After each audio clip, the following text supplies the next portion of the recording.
So, running through the last curve sketching example, what is the first thing you did? Domain. What is the domain?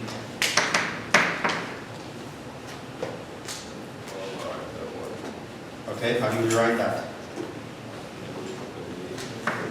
Negative infinity? Next thing.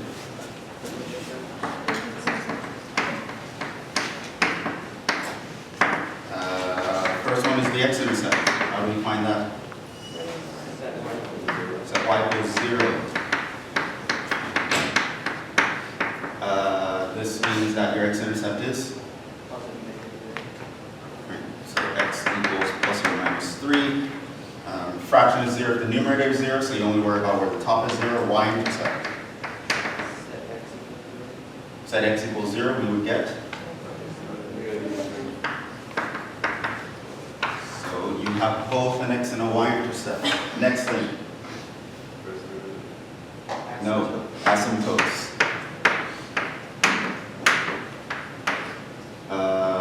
So, horizontal. Right, we're going to find the limit as x approaches infinity of the function.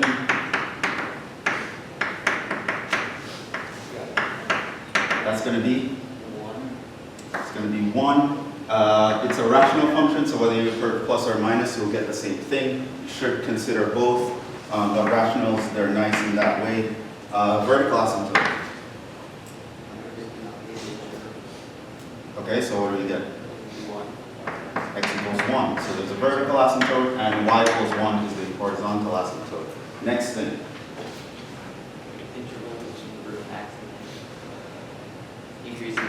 Increasing, decreasing, max, min.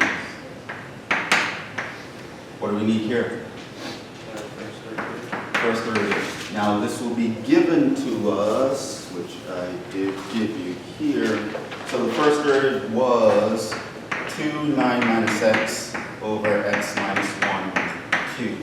Now this will usually be given because any test where the curve sketching problem shows up, I would have asked you to find derivatives earlier in that test. So I'm not going to test on derivatives, you're going to be given to them. You're going to be given them, so that's going to be nice. What do I do with it? You set it equals 0 or undefined. So you want to find the critical points. Where is it 0? X equals 9. Where is it undefined? X equals 1. So I'm going to draw a number line. I'm going to put in the 1, and I'm going to put in the 9. What do I do now? Use points in between things. Test points, like? 0, 0. 2, 10. Yeah, nice numbers. Whole numbers that are close to the numbers that you have, they're very small, I guess. And so now you put in 0 into the first derivative. What do you get? Positive or negative? All right, that's going to be positive 9 divided by negative 1. So that's negative, which means? Decreasing. You're moving down as you go from left to right. Plug in 2, what do I get? Get a positive. You have 9 minus 2, which is positive. You have 2 minus 1, which is positive. So you get a positive, which means increasing. Plug in 10, what do you get? Negative. Right, you have 9 minus 10, which is negative. You have 10 minus 1, which is positive. You have negative divided by positive, so that's negative. It's decreasing. And so now, what do we have? What is 1? Not in the domain. Huh? Not in the domain. It's nothing, because it's not in your domain, right? So it looks like it could be a minimum, but it's not a minimum. 9? It's a maximum. 9 is in the domain, and I increase on the left of 9, I decrease on the right of 9. This here is going to be a maximum. How do I find its coordinate? Plug it into your original function. Plug it into the original function. So if I'm going to plug in 9 into the original function, I'm going to have 9 squared minus 9 over 9 minus 1 squared. So this is going to be 9 If I factor out a 9, I have 9 minus 1, which is 8. In the denominator, I have 9 minus 1, which is 8 squared. So that cancels that. And so that's 9 over 8, right? Is that what you guys got? Yeah. 9 over 8. So now we can actually write these out. Our interval of increase is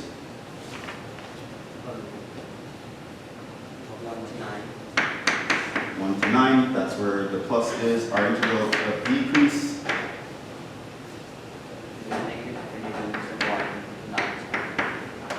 union 9 to infinity. Minimum, none. Maximum, 9,930. So that's this section here. Next thing.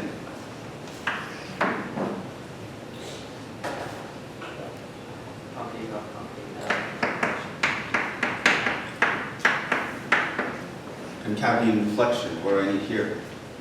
The second derivative. The second derivative. That is given. So I am going to have 4 times x minus 13 over x minus 1 to the 4th. What do I do with that? Set it equals to 0 undefined. When it's 0, x is 13, undefined, x is 1. So now I'm going to do this number line. The first one I tested in the first derivative, this one I'm going to test in the second derivative. And it's going to be 1 and 13. You're going to play the same game, plug in numbers in between, 0 to 14. Now, your denominator is raised to the 4th power, which means all of these test points are going to make a positive denominator, so you can only worry about the numerator. In the numerator, if I plug in 0, it is negative. If I plug in 2, it is negative. If I plug in 14, it is positive. What does negative mean here? Concave, down like a frown. Down like a frown, up like a cup. What is 1? It's nothing. It's not in the domain. What is 13? It's actually an inflection because I switched the signs of concavity. So this is an inflection. How do I find the y-coordinate? I plug it into the original. So I'm going to have 13 squared minus 9 over 13 minus 1 squared.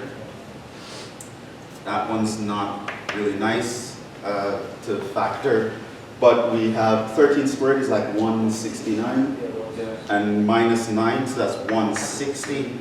That's 144. Now we can reduce that, but that's a little bit bigger than 1. So that's going to be the thing. Concave up, concave down, inflection points. Where am I concave up? 13 to infinity, concave down. Negative infinity to 1, union 1 to 13. And inflection point occurs at 13, comma, 160 over 144. Now with all of that, I am going to now sketch the graph.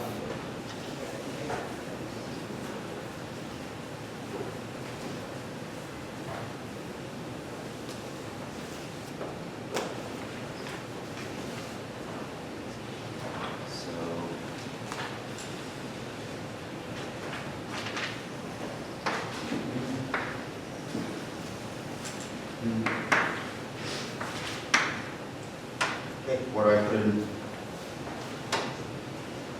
Huh? Oh, intercepts first. What are the intercepts? What was he? The x intercepts are at -3 and 3. Negative 3 and 3.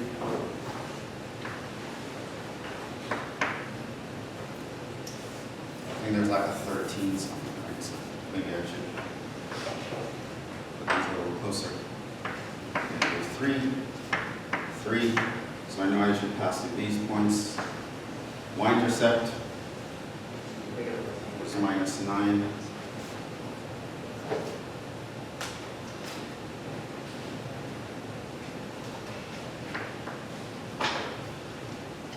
did we have maximums, minimums? We had a max at 9 over 8. Let's call this 9 over 8.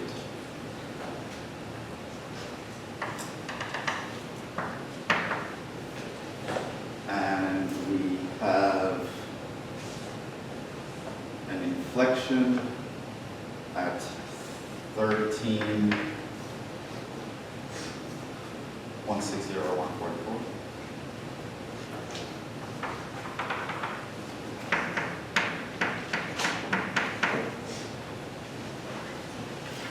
And those are all the coordinates we have. Asymptotes.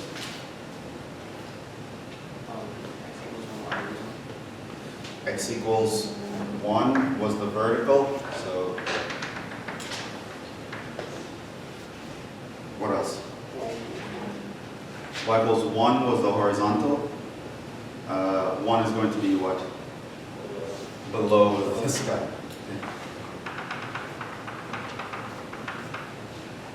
That's your HA, that's your VA. This here was the max. This here is an inflection.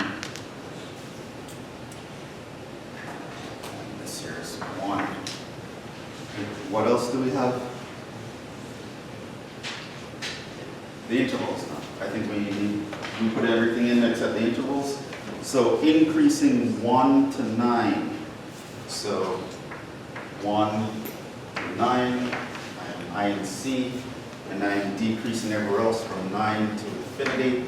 DEC, and from here back DEC.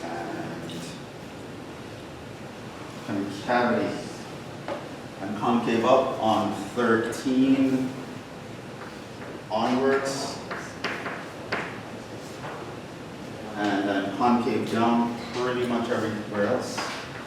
So all of this up to 1, concave down.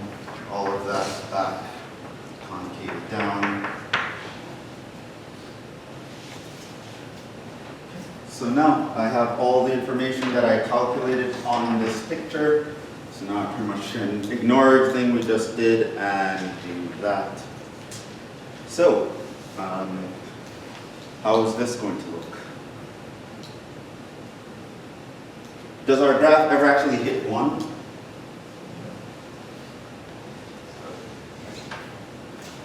What was the f of x? X squared minus 9 over x minus 1. Well, note that hits 1. This is x squared minus 9 equals x minus 1 squared. This is x squared minus 9 equals x squared minus 2x plus 1. And subtract x squared from both sides. That would give me 2x is equal to 10. So x equals 5. So when x equals 5, I actually cross this x intersection.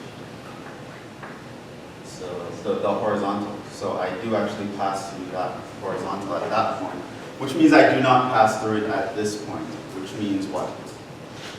It's below.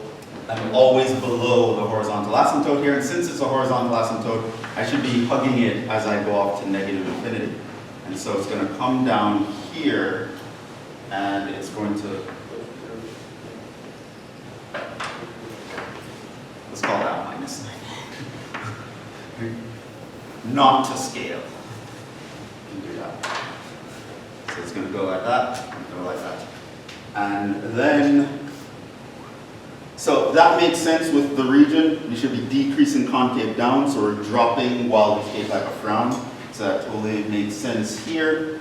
Here, we need to be shaped like a frown, but increasing. And I know, again, I'm going to just put this at a nice point. This is going to come up here. It's going to cross there. It's going to hit the max there. I'll make my 5 at this location. So it's nice to draw in a pencil, so you can make it look a little nicer. So yes, increasing concave down, shaped like a frown. At this point, I'm decreasing, but I'm still concave down, still shaped like a frown until I hit that. Then I continue to be decreasing concave up. So here I switch to a smiley face, and then I get off like. So it goes like this, and then it has a little bump, and then it slides off.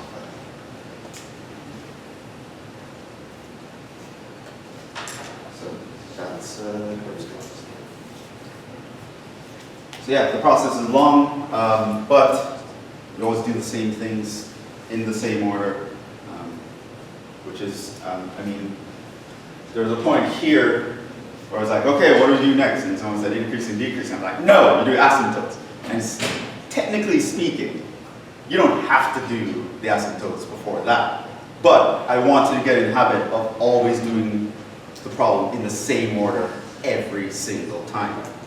Just have it in your mind that asymptotes come before this, not because they have to, but because you want a pattern. You want it to be so that by the time you're in a test, you don't have to be thinking. You're on autopilot. Right? You just know this first, this second, that third, that fourth, that fifth, that sixth, boom.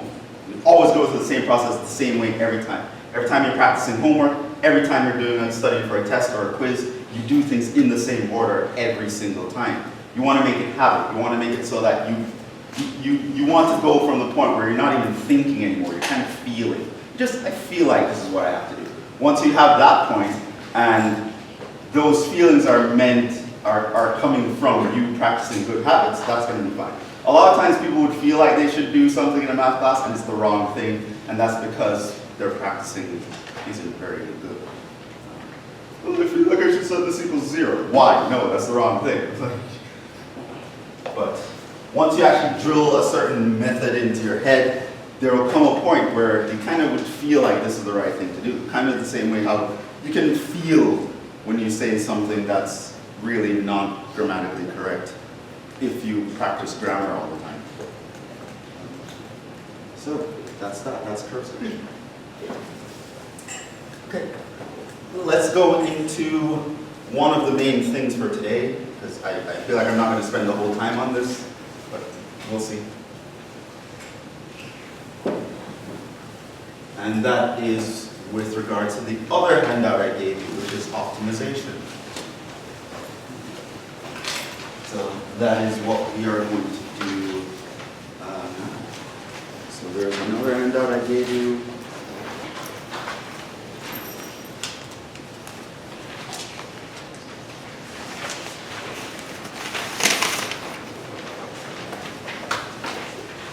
I have like 3 spares. Does anyone need one?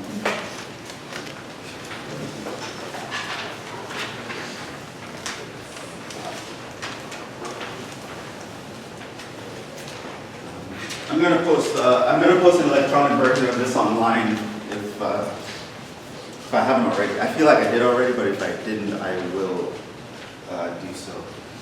But the next topic is, can I go?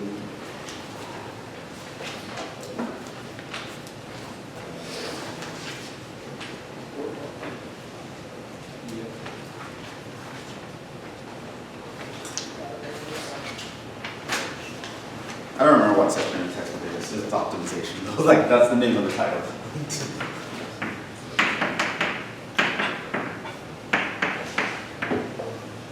It's a very important application of a derivative. Important application. So, with calculus, there are 2 main applications that you use in the real world or whatever. One of them happens to be linear approximation. The other really big deal when it comes to calculus is optimization. There are other methods of optimization other than using calculus, but I'm going to teach you how to use calculus to do optimization. So you might talk about, what does optimization mean? Well, say we're doing optimization, we want to optimize something. What does that mean? This means we want to make a situation as good, and I'll define good, as it can possibly be.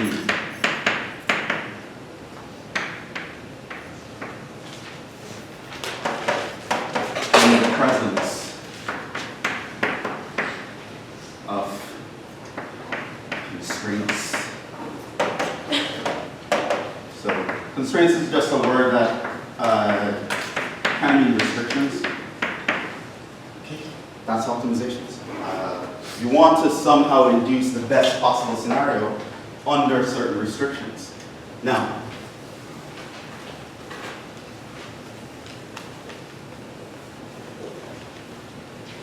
many times in life, making something as good as possible is equivalent to maximizing or minimizing that thing.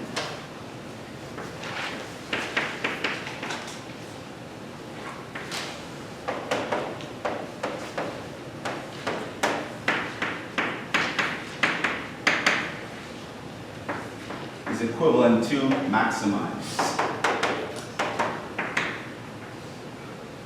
or minimize. So, if your function that you care about is measuring profit, you want to maximize profit. That's what it means to be as good as possible. If it's measuring cost, we want to minimize cost. That's as good as possible. Right? So, these are examples of maximization and minimization problems. You have some function that you care about, but you also care about that thing being as big as it possibly can be, or as small as it possibly can be. The problem is, in life, there are always constraints. You will always have limited resources to do what you want to do, right? So, yeah, I want to maximize profit, but I have a finite amount of employees, there's a finite amount of hours in the day, there's a finite amount of hours in a work week, there's a finite amount of materials that I can use to build my products, there's a finite amount of whatever, right? Everything in life, there are going to be restrictions. So it's not like, oh, you want to maximize profit? Hire an infinite number of people and have them make an infinite number of products and sell it for an infinite number of dollars. Yeah, sure, but yet not realistic. So you want to maximize or minimize something, however, there will always be constraints. There's always be a ceiling to what you can do. What you want to do with optimization is find that ceiling. How do we get to that ceiling? Given I have all these restrictions, how do I get as big as I can possibly be within reality? Right? So that is called optimization. So now, optimization, it is going to be word problems here.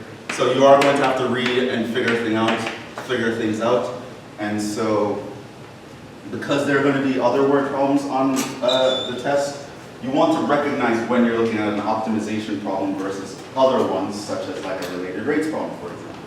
How do you know you're looking at an optimization problem?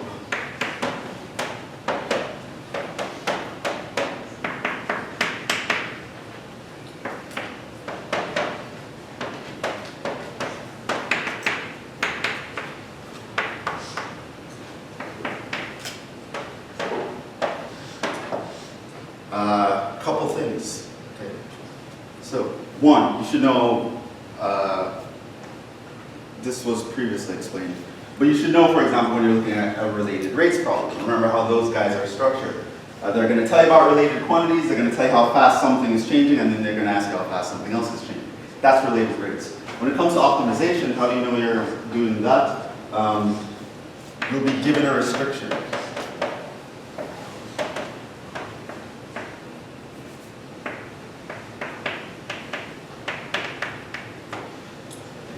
And then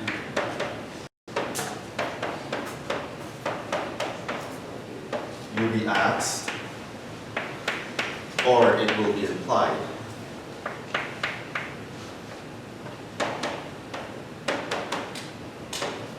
You need to maximize or minimize it.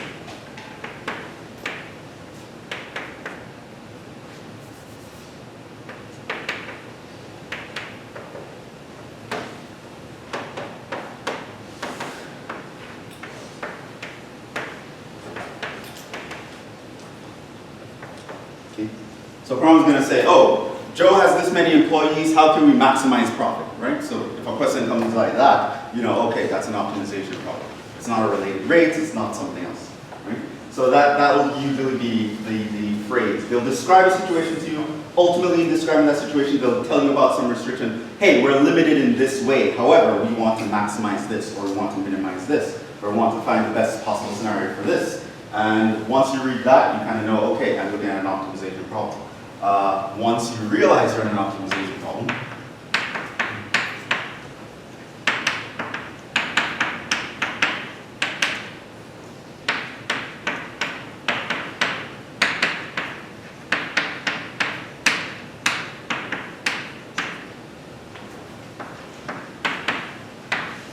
these 6 steps in this order. It's another one you want to have kind of on autopilot. However, the order here is actually somewhat important in some of these because you can't do certain steps without doing others first. Now, these 6 steps are described in this box here, right? So the steps to optimize something, right? This is in general the steps that you're going to go through. You should read them, pretty much understand what each step entails.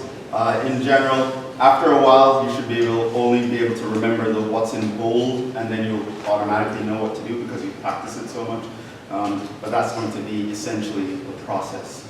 Hit through these 6 steps. By the time you get to the end, you would have solved the optimization problem. Now, I like to actually go through the first example while showing you what the steps are. So that's what we're going to do. So the first example, it's a simple one, but it pretty much goes through all the steps that you would actually need. So it's a good example to kind of start with. And so I'm actually going to start with that. So I'm going to show you what the 6 steps are while going through this example.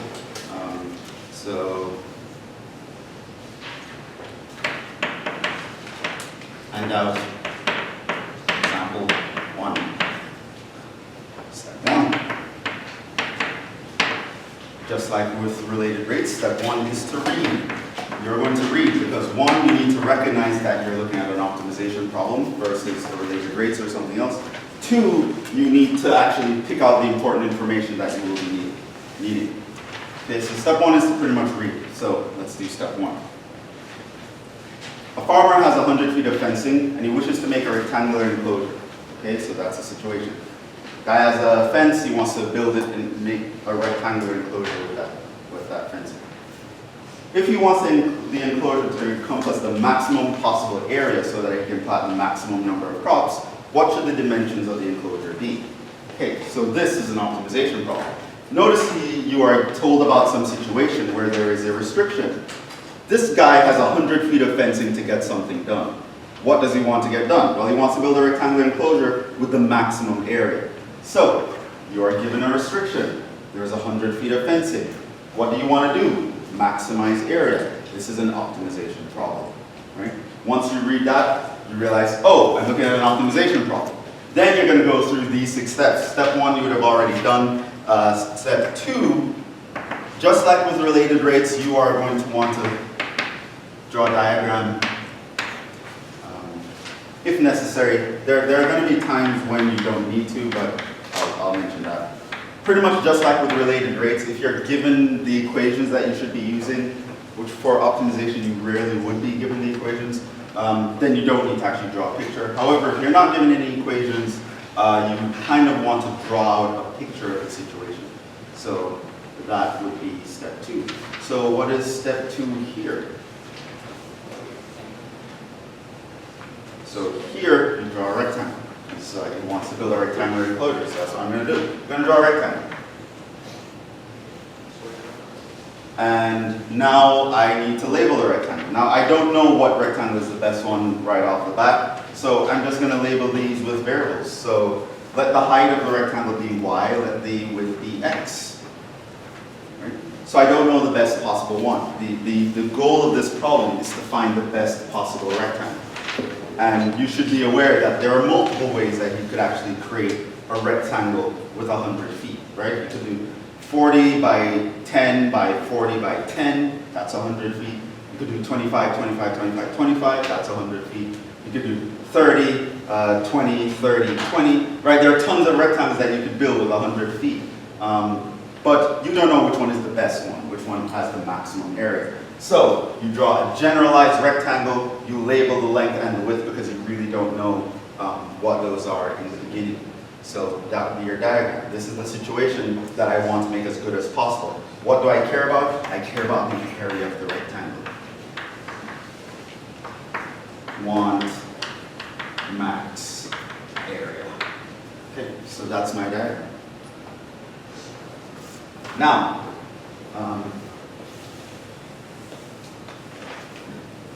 the next step is to set up the equations that you will be using. 3. What you're going to do is set up two equations. One is called the constraint equation.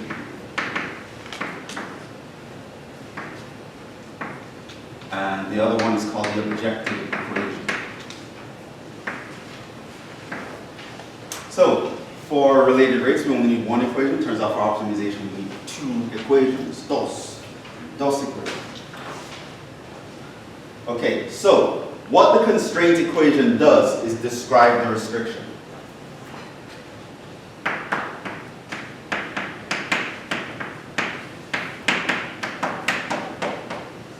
Okay. Now, how do you know what the restriction is? This is going to be the given value. You'll notice that upon reading this problem, we were given one value, the amount of fencing. We have 100 feet of fencing. So, figuring out an equation that gets that 100 involved is going to be the constraint equation. What is the constraint equation here? Perimeter is the constraint here. The distance around must be 100 feet. So here, perimeter equals 100. How do I find the perimeter here? 2x plus 2y must equal to 100. I can simplify this a little bit. X plus y must equal to 50. That equation is called the constraint equation. It is an equation that describes the constraints. It describes the restrictions that I have. You will need a second equation. Now, the second equation is the one you really care about. The second equation it describes what you want to maximize or minimize.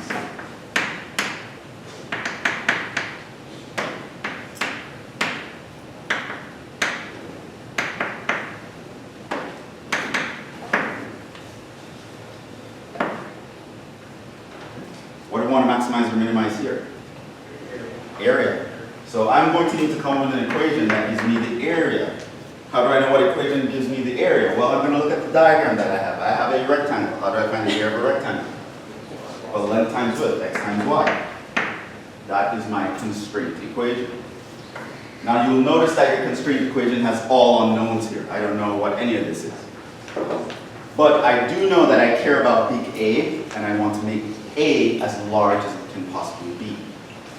So that is the third step. Set up the objective and the constraint equations.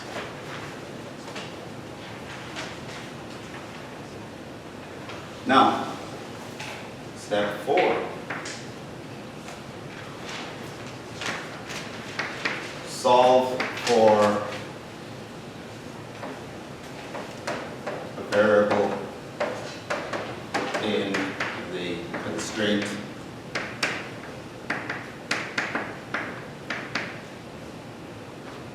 plug the expression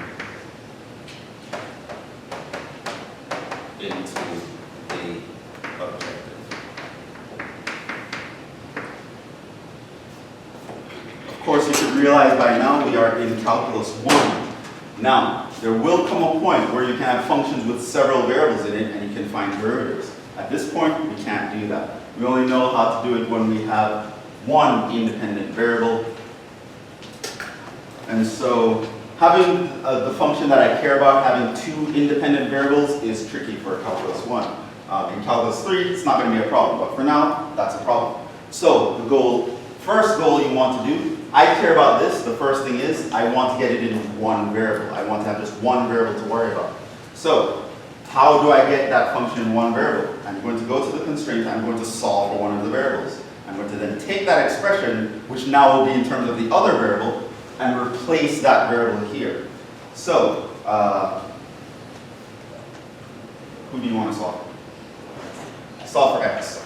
Notice that here, x is equal to 50 minus y. So, in general, it does not matter which one of the variables you choose to solve for. A lot of times, one would be easier, more convenient than the other, but in general, it doesn't matter who you solve for. You're just going to choose one and solve for it. Okay, so I'm going to go to the constraint, I'm going to solve for one of the variables. I will now get the expression 50 minus y. What I'm going to do is I'm going to take that expression, 50 minus y, and I'm going to plug it in for the x. So this would mean if my x equals 50 minus y, this implies that my area function is now 50 minus y times y. So now I get the area function as a function of y. It's now in one variable. That's always step 4.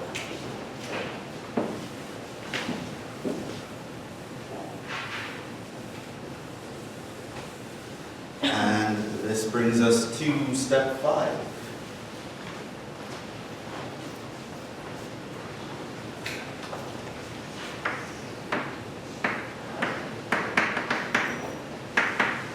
You're going to find the absolute max or min of the new objective.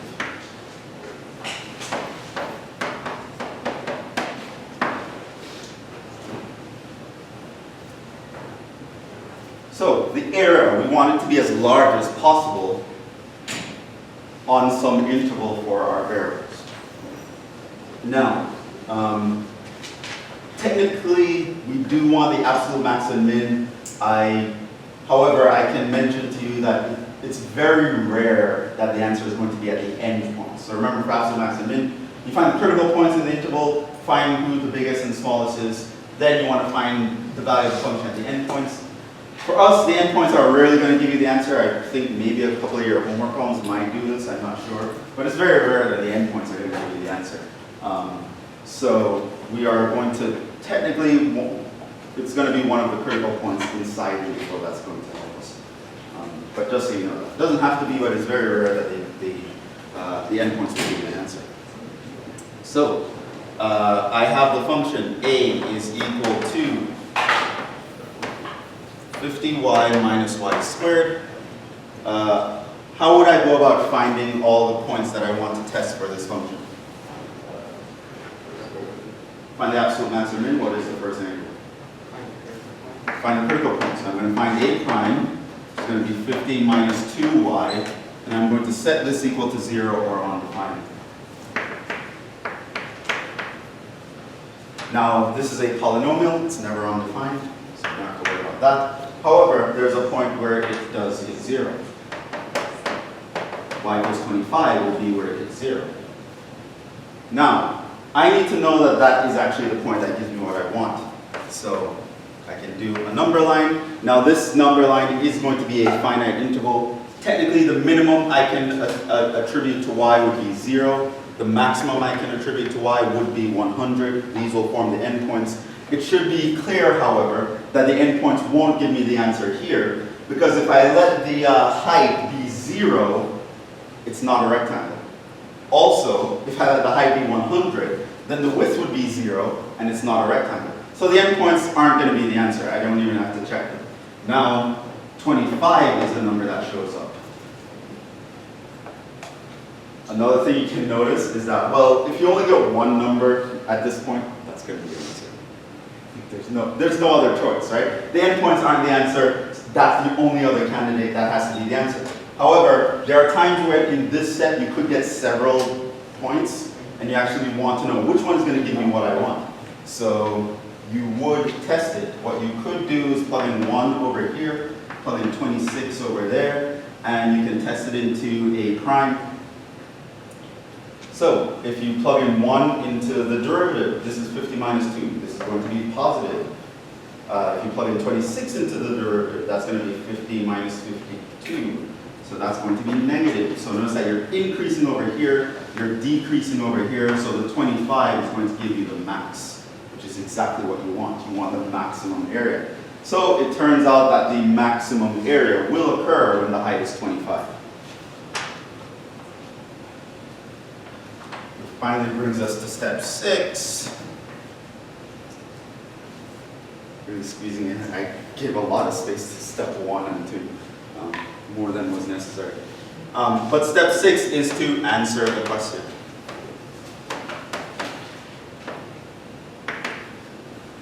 It seems like a silly thing for a step, but I often get students not knowing to answer the problem here. So there will be, if you read the problem, step 1, read, you'll be a specific thing will be requested of you, right? So they're going to say, what should the dimensions of the enclosure be? So here, in the very beginning, you were asked for dimensions, which means you're not supposed to tell me just what the height is. You're not supposed to tell me what the area is. They want dimensions, which means they want length and width. And so here, what you would notice is that we already know the length, let's call that. And so what we also need is the other dimension, width. So I need to know x here. So I have my x is equal to, well, 50 minus y, which is 50 minus 25, that's 25. And so to answer, I can talk about the dimensions. It is a 25 by 25 foot enclosure. Turns out the best thing for this situation is to build a square. Of all the possible rectangles that you could build, a square is going to have the biggest area. And so that is going to be the restriction. It could have been possible that the question asks something like, what is the maximum area? Right? So if the farmer wants to build a rectangular enclosure, what is the maximum area that he could have? In that case, I don't really care what the x is. I want to know what the a is. As soon as I find the y here, I can just plug it in here and here, and that will be the answer, right? So step 6 is going to ask for something very specific. Make sure you tell them that specific thing. Sometimes you might need to know what the other variable is doing, sometimes you don't, right? So if the question asks, what is the area? The moment I get this 25, I'm just going to come here and plug it in. That's the answer. This question, however, asks me for dimensions. So I'm actually going to find the x, and so I can tell them the length by width of the rectangle. And that is optimization. That kind of illustrates what steps you're going to go through. There are going to be 6 steps to an optimization problem. So, to recap, you know you're looking at optimization when you are described, a situation is described to you, and you're given some restriction. There is not as much as you want to get something handled. They'll give you a finite amount of stuff. We only have this much fencing. We only have this many employees. We only have this much material, or whatever. So they're going to give you some restrictions that they're going to ask you, make something as good as possible. Hey, maximize the area, maximize the profit, minimize the cost, for example. Okay? Then you know you're in an optimization problem. You will now immediately just, like a robot, go through these 6 steps, which you, by the time you get to a test, should be pretty much automatic for you to go through these steps. First thing you're going to read, you're going to pick out the important information, you're going to know what you want to even end the problem with. 2, if these equations aren't given to you, which most likely for an optimization problem they won't be given to you, draw a picture to represent the situation so you can kind of figure it out, label things appropriately. Then you're going to want to come up with 2 equations. You're going to need a constraint and an objective equation. The constraint equation describes the restriction, so it's going to be that given value. In terms of the variables in your diagram, express an equation that talks about the given value. In this case, the given value was perimeter. Then you're going to come up with an objective equation. This is an equation that you want to make as big as possible or small as possible. In this case, it was the area.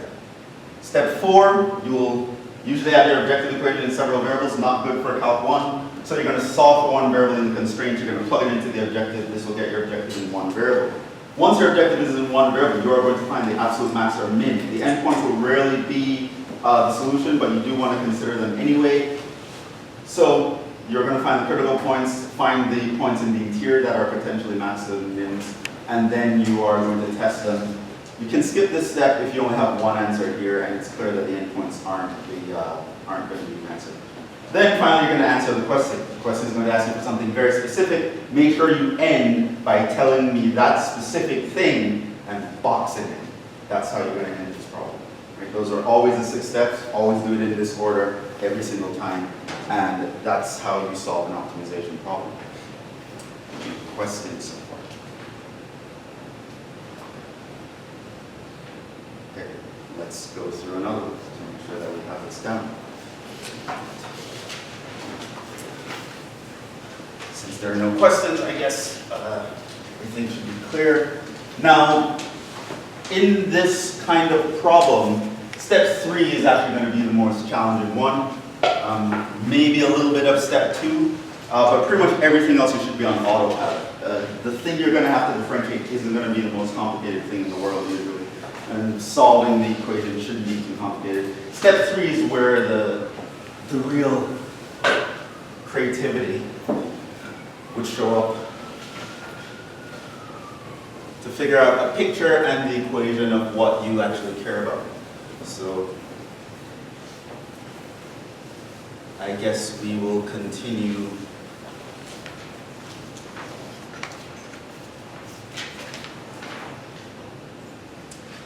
with problem 2.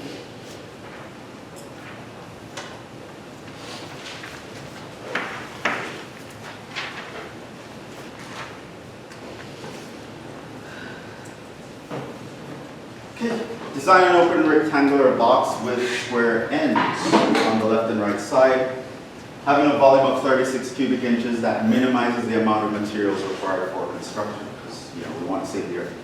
Okay. So, step 1, read. Step 2, diagram. What is the diagram here? Huh? So, well, not a cube, but a box. Cube means it's a box where length, width, and height are equal. We don't know that the length, width, and height are equal, but we do know a little bit about this box. How would you label the box? So what do you want to call this length here? W? Okay. This? L? This? Okay. Not a great labeling. It's probably W. Each button K. Huh? Well, W and H are equal. Square. Right, you can make W and H equal. I don't know how you want to think of the left and the right. Let's call this the right side. And let's call this the left side.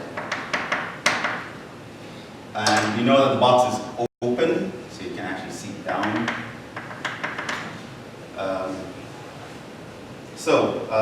What's a better way to label this? Huh? What? No, it's not the H, just the 2 L. 2 L's. Okay, so who gets to be the L? This guy? H. H, replace that with an L. It's a better way to label it. Why? We are told that it has square ends. Right? This is why step 1 is very important. Right? If you have 3 variables, you can get in trouble very easily. But we're told it has square ends on the left and the right side, which means the box over here, well, the rectangle on this side, should be a square. Length and width should be the same. Now, the width could potentially be different, but I know for the right and left side, those are the same. So that's my diagram. Step 3. What do I need to do for step 3? I want my constraint equation, and I want my objective equation. Okay, what is the constraint here?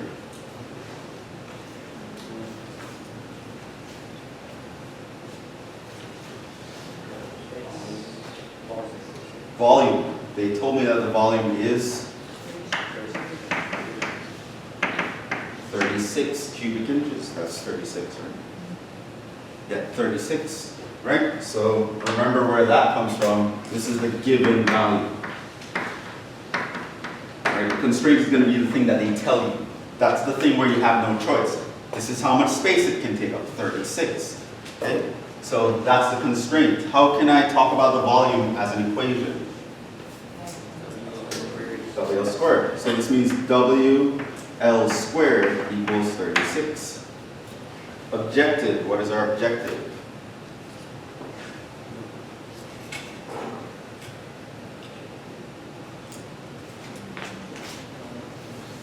What do we want to do? Minimize the amount of material required. How can I interpret that expression? Determine dimensions, minimum dimensions. Sure, that would be the answer that I want. But yeah. Surface area? Area is probably how you would do it. Now, of course, thickness is going to be a concern, but if you minimize the area, you're going to also minimize how much the thickness contributes. So area would probably be the way I would go about it. How do I find the surface area? So I'm going to think here, surface area. What is surface area?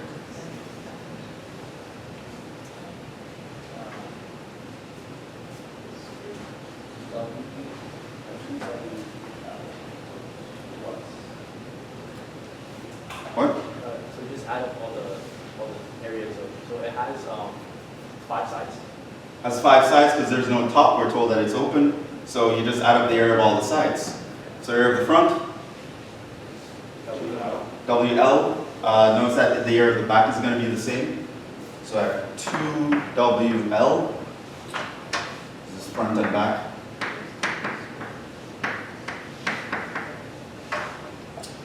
Plus L squared, 2L squared. This is left and right.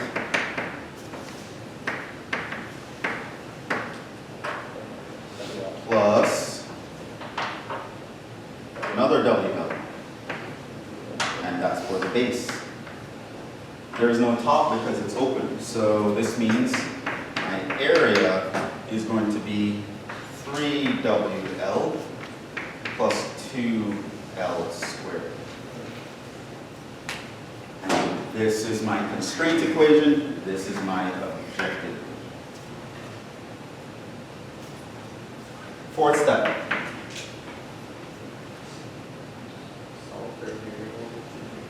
Yeah. Solve one variable here in constraint, plug it into the objective. The goal is to get the new objective.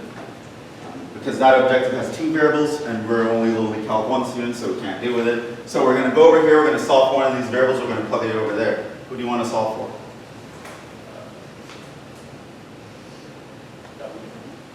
W is probably better, right? Now, again, it doesn't matter who you actually pick. However, sometimes one can be a little bit more annoying to deal with than the other one. If I were to solve for L, notice that I would have to deal with a square root. Like, why deal with a square root if I don't have to? Solve for the W, I don't have to deal with a square root. I can deal with a square, which is nicer in general. This means my area is, I'm going to go to the area equation, and I'm going to plug in 36 over L squared. So it's 3 times 36 over L squared times L plus 2L squared. So this is 3 times 36 over L, because this will cancel that, plus 2L squared.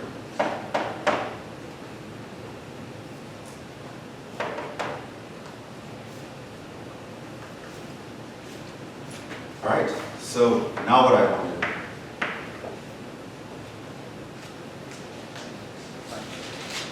All right, I want to maximize or minimize.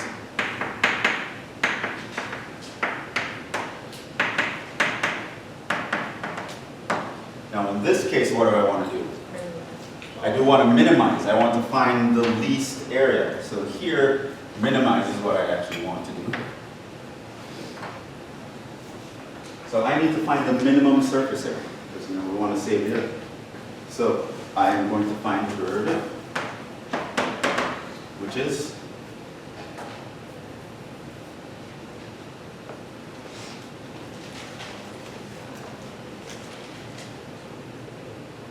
derivative of this. Then we negative 3 times 46 over L squared. Derivative of this. 4L. And what I'm going to do is I'm going to set equal to 0 or undefined.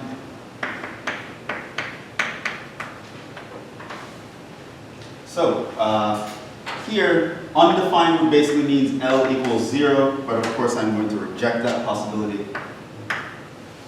If the L equals 0, I don't have a box. If I set this equal to 0 though, this would mean that minus 3 times 36 over L squared plus 4L equals 0. How do I solve that equation?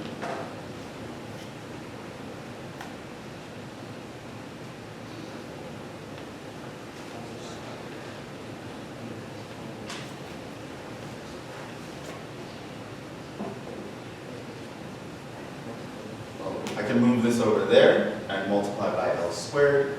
This means 4L cubed is equal to 3 times 36. And so this would be my L cubed is equal to 3 times 36 over 4. 4 goes into 36 9 times. So this is 27, which means my L is L equals 3. Now I know that's going to be the answer, but you could actually test it. 0, now put here 3. You will notice that if you plugged in on this side, plug in a 1 versus plugging in a 4, you would get that happening, which is what we want. And so L equals 3.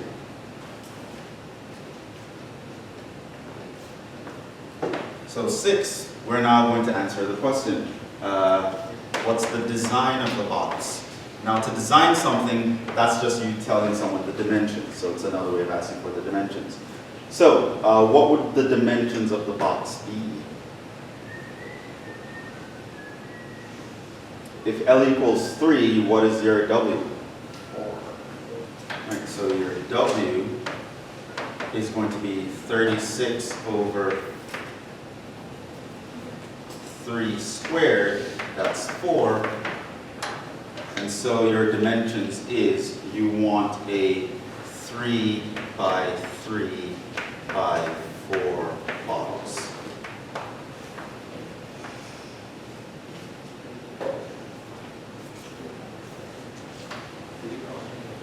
So that's the best box you can build.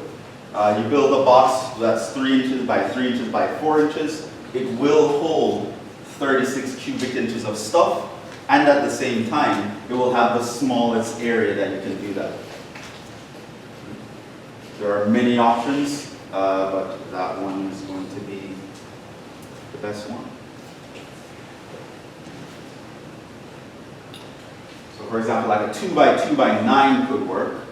That would have 36, a volume of 36, but it wouldn't be the smallest area.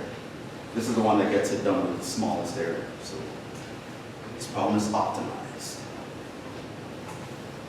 Again, same 6 steps.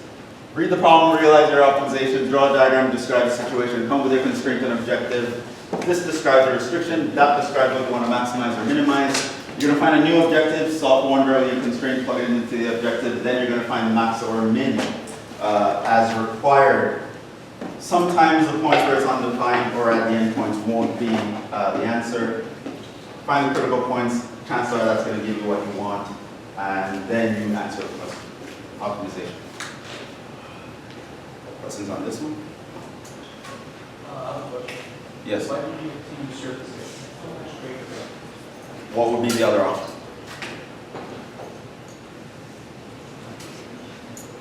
What else would you think of using?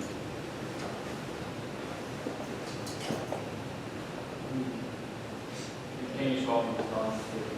Yeah, volume is given, so volume is your constraint. You might think, well, the weight of the box. We have nothing. We don't know what material. Can't talk about the weight. The thickness of the box. We also don't know how thick it's going to be. Pretty much the only thing we can know from this diagram that's not already given that we can know for sure is the area. So I just picked the area.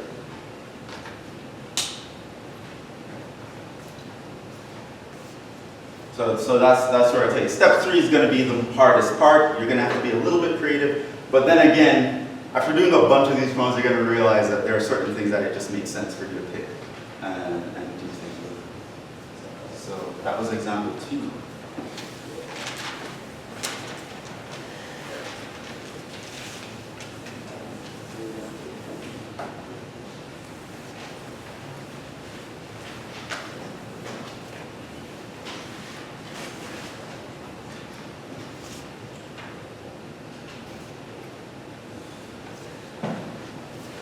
Let's do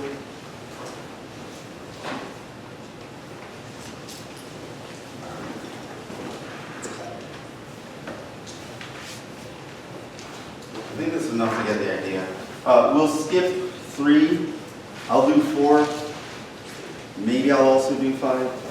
Depends on. But at the end of the day, you should go through all of these problems yourself.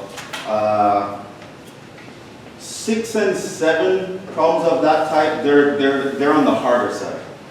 So again, I'm not writing your final. Pretty much you'll get something like that if the person who's writing your final decides to be mean this semester, I don't know. So you should try those just as a worst case scenario kind of insurance kind of thing. But chances are, problems 1 through 5, that will be at the difficulty level that you want to be at. You want to know how to solve things like that. So it's usually things where you can sketch some sort of geometrical shape to figure it out versus, you can do that for 6, but for like 7, there is no real shape to talk about there. So that one's a little bit more challenging.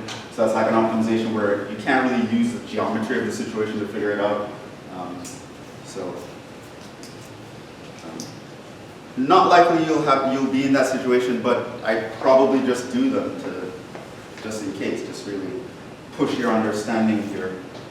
But yeah, problems 1 through 5 would be more of the difficulty level. For sure, I would only test you on things that are of the difficulty levels 1 through 5. 6 and 7 is just like an insurance policy. Let's look at problem 4.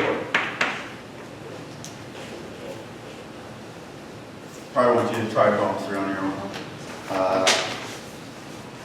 1, read.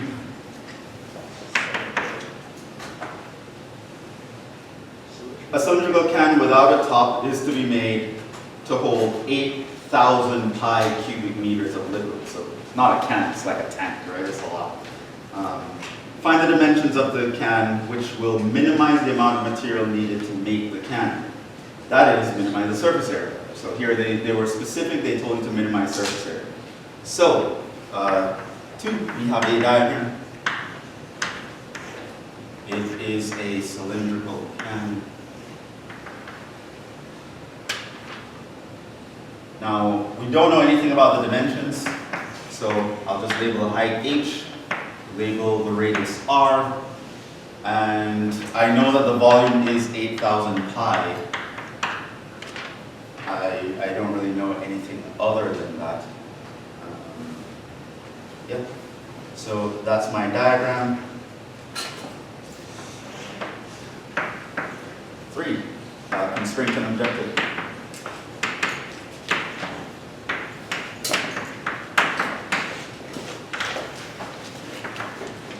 Constraint.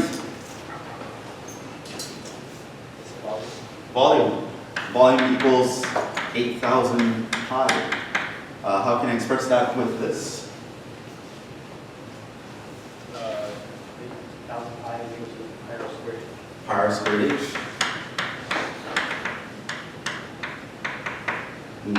Basically that means RH equals 8,000. R squared h equals 8,000. You can divide both sides by pi, simplify this a little bit. Objective, we want to minimize surface area. How can I get that done? It's 2r. So it's 2r. That's the circumference. Yeah, so the strategy here, which again, if you see this and you're like, oh, I've never figured that out, don't worry. You'll see this example if you practice it. The trick for cylinders to figure out the surface area is that you imagine slicing down and then unfolding it. You would have unfolded a rectangle where, of course, one side is going to be h and the other side is going to be, well, the distance around the top, which is going to be the circumference. So that's going to be 2 pi r. So you slice a vertical line down the can, unfold it. The width is going to be the height. The length across the top is going to be the circumference. And so we know the area of that. That's just a rectangle. 2 pi RH. Plus, is the can open or closed? Without a top. So here I just have the base. So this is the base. This is the side. And it's just a circle. Of course, the area here is going to be pi r squared. Okay. Now, if they told us it was a closed can, then I would have 2 circles. So as it stands now, my area is just going to be the sum of these two.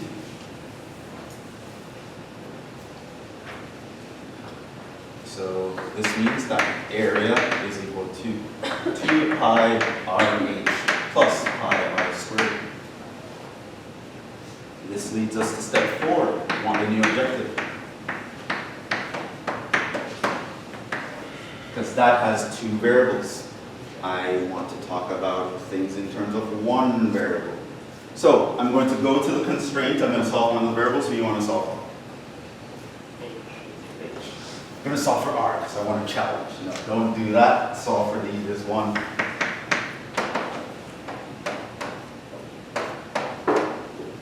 So I don't have to worry about the square root of 8,000, kind of a weird thing. And so now, that means my A would be, I'm going to plug this in for my H, which shows up here. So I'm going to have 2 pi R, and then I'm going to have 8,000 over R squared plus pi R squared. So now my A is completely in terms of R. This is 2 times 8,000 pi over R plus pi R squared. So that's my new objective equation. Now it only has 1 variable. 5, 1 max min. So here, what do we want to do? Minimize the amount of material. So again, minimize is what I want in this situation. At the end of the day, I am still going to need to find A prime. A prime here is going to be minus 2 times 8,000 pi over R squared plus pi, 2 pi R.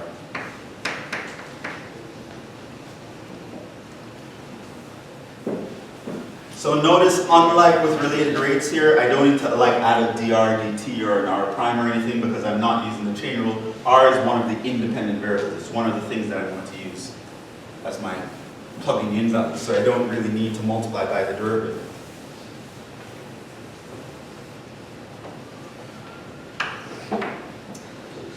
So now I'm going to want to maximize that. So I'm going to set it equal to 0 or undefined. Undefined means the radius is 0. It's not going to be our solution, obviously. That's not going to give us a can.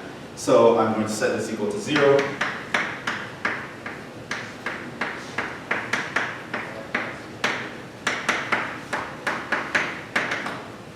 And you might have noticed that I don't actually simplify what the numbers are. I kind of just leave them in factored form. And that's because eventually I know I'm going to have to solve for it in having it in factored form. It's going to be easier for me to cancel later on. We don't have calculators, so I don't want to get the numbers too big. But similarly, move this to the other side, multiply by R squared. I'm going to get 2 pi R cubed is equal to 2 times 8,000. The 2's would cancel, the pi's would cancel. And so you just get R cubed equals 8,000. This means that my R equals 20.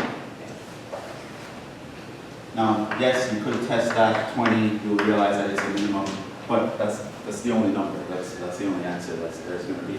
So, this means find the dimensions. So the dimensions of the can is going to be the radius and the height. I now know the radius, so what I'm going to do is find the height. So in step 6, answer the question.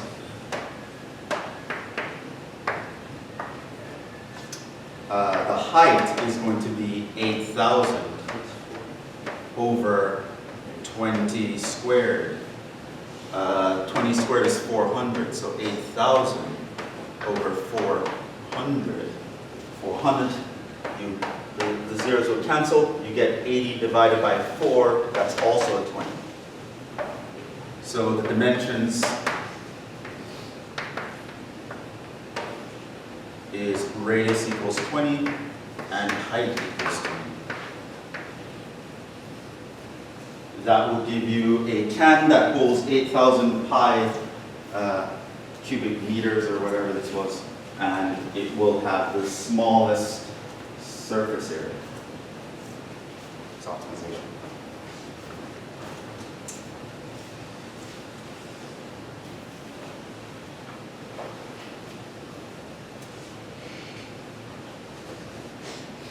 not going to do the next topic in the remaining time. So let's just do example 5. So you definitely want to try example 3 on your own, and also try 6 and 7. However, I keep 6 and 7 for after you do more practice. So try example 3, then you're going to do the homework that I'm going to give you. If you're still getting stuff wrong, do the practice problems from the textbook problems from the syllabus. Then when you start to feel confident, try problems 6 and 7.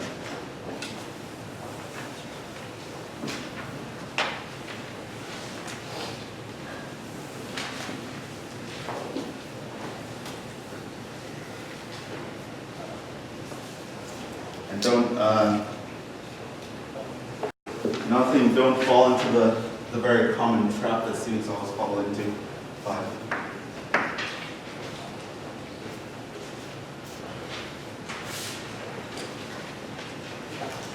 So again, this topic might be a little bit difficult for you to catch on to, and that's fine. What you have to remember is when it comes to learning, frustration is a part of the process. It's going to be uncomfortable for a while when you're not getting something and you're doing it over and over and you're getting it wrong. And it's frustrating, I know, but chances are if you're not getting frustrated, you're not learning. So frustration is a natural part of the learning process. So I was hearing this kid the other day, and it reminded me of this thing that always happens with students. So teaching this new topic, and they were going through it. You got it wrong. I know, you got this wrong. Right here. Okay, all right. Here's another example. Do it. You made another mistake and got it wrong. And I go, no, I made a mistake. I go. Do it again. Made another mistake. Oh, you got that wrong. And you're okay. Here's another example. You do. And then you got that one right. He's like, oh, he's so happy. He's like, yes. All right. Okay, cool. We understand this topic now. I understand. I get it. I really get it now. And then you want to move on. Like, that's not. You don't get it. Like, you just got it wrong 3 out of 4 times. What is your brain more used to? It's more used to getting it wrong than it is right. It is all about habit, right? When you know you've studied enough is when you're getting it right and right and right and right to the point where you're getting just like bored out of your mind and you're still getting it right. That's how you know you're in, right? The first time you get it right, they'll be like, oh, we're done. No. You keep going. You have to push past that point. So there's going to be a lot of frustration. You're going to hit a high point where you're like, oh my God, I'm so happy that I finally get it. And you're going to come back down when it's kind of not so fun anymore because you kind of feel like you figured it out. But you need to keep going after that point, right? You go past the blip, right? And you go to the point where it's like, oh my God, you're doing a problem almost falling asleep because it's so boring to you and you're getting it right anyway. So that's what you're going to do with these problems. Really run through a lot of them. And you really want to make the amount of times you get it right overwhelm the amount of times you get it wrong. So by that point, by the time you end up in a test, your brain only knows how to do it the right way. It doesn't even know how to get it wrong, right? It's just like, I'm used to getting this right all the time. Like, you're never going to end up in that situation where like, I know better than this. I don't know why I did that. I can tell you why you did that. Because in your practice, that happened more often than you doing it the right way. Right? So once you're panicking and you're anxious, your brain defaults to habit. Right? So you want the right way to be the habit, and the wrong way to not be the habit. So you keep going. Let's look at 5. The manager of a department store wants to build a 600 square foot rectangular enclosure in the store's parking lot to display some equipment. 3 sides of the enclosure will be built of redwood fencing at a cost of $14 per running foot. The 4th side will be cement blocks at a cost of $28 per running foot. Find the dimension of the enclosure that will minimize the cost of the building materials. So, minimizing cost, very common kind of problem to actually talk about. So, it's going to start out kind of similar to what we've been doing, but it has this extra thing that you have to worry about. Step 1, read. So I know this is an optimization problem. Step 2, diagram. So it says it has a rectangular enclosure. However, one of these sides is not like the others. 3 sides has one material, one side is different. So in my diagram, I'm going to make sure I identify the side that's different. So, okay. And again, I'm going to label it here. So call this Y, call this Y, call this X, call this X. Okay, 3 sides will be built of redwood fencing, costing $14 per round foot. Okay, so the cost is going to be important to me, so I'm going to figure out the cost of each of these sides. What is the cost of this side? No. 14Y. So cost I'm going to put in green. The cost over here, 14Y. $14 times the running foot. So if I have 10 feet, that's going to cost me $140, for example. I'm going to take the 10 times the 14. Notice this here cost 14x. And cost here, 14y. Cost here, 28. So there's one side of cement blocks that costs double, $28 per foot. So this is 28x, and that's the cost.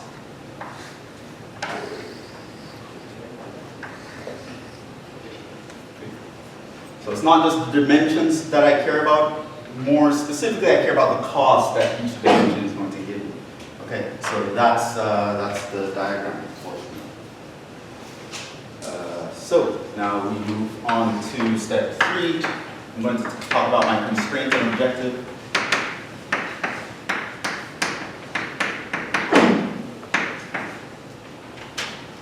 What's the constraint? Huh? 600 square foot. Remember, the constraint is the value that they give you. They told me 600 square foot, that's an area. So the constraint is area is 600. What is the area? X times y. xy equals 600. What is the objective? Objective describes the thing you want to maximize or minimize. In this case, that is cost. Cost is going to be what? Well, adding all of these green numbers. So, I am going to have 14x plus 28x plus 14y plus 14y. This is going to be how many x's? Huh? 42 and 28y. So that's going to be my objective equation. Now I know what I'm going to want to do. I'm going to want to find a new objective. We're going to solve for one variable of the constraint, plug it into the objective. Here, I would probably solve for the y because it would require me to multiply by a smaller number, but it really doesn't matter. Y equals 600 over x. This means my cost is going to be 42x plus 28 times 600 over x. 5, I'm going to want to find the max or min. In this case, I want to minimize. I want to minimize the cost. So, I'm going to find C prime. It's going to be 42 minus 28 times 100 over x squared. Set equals to 0 or undefined. It's undefined when x is 0. Obviously, it doesn't make any sense for me to even consider that. So, I'm going to bring this to one side, multiply both sides by x squared. And so my x squared is going to be 28 times 600 over 42. Can that simplify? What goes into 42? 7 goes into 42, how many times? 6 times? Does 7 go into 28? 4 times. Then 6 goes into 600, 100 times. So that's just 400. And so our x equals square root of 400. And technically it is plus or minus, but we're talking about a side length, so I'm going to want plus. So that's 220. Now that's going to be the answer. Yes, you can test it. At this point, you probably wouldn't care too much. But what do we want? Find the dimensions. So I'm going to need the other length. The other length is going to be 6 1 dimensions. So I'm going to find the y. This is 600 divided by x. 600 over 20. That's 30. This means the dimensions would be 20 by 30 foot enclosure. And cement blocks along one of the 20-foot sides. So that's going to be that.